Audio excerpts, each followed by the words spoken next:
नमस्कार मित्रहरू।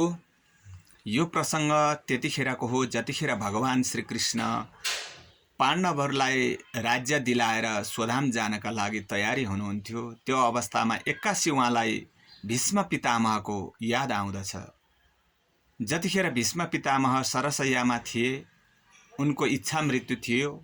हजारौं बाणहरूले उनको शरीर छिया छिया बनाएको थियो, छेद गराएको थियो। त्यतिखेर भगवानलाई याद आयो अनि भीष्म पितामहलाई भेट्न जानु पर्यो भनेर विचार गर्नुभयो। त्यो अवस्थामा चाहिँ नि युधिष्ठिर लगायत 5 पाण्डवहरूलाई पनि त्यहाँ लिएर जानुभयो।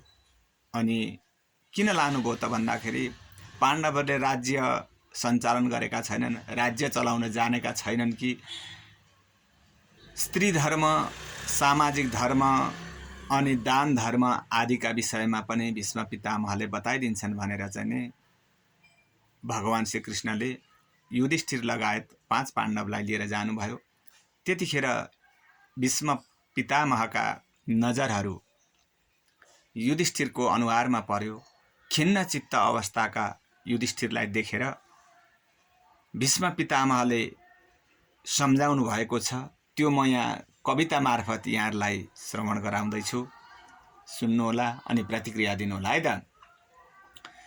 जसका इन्द्र समान भाइहरू छन्, जो चल्छ धर्मै महा। जसका इन्द्र समान भाइहरू छन्, जो चल्छ धर्मै महा।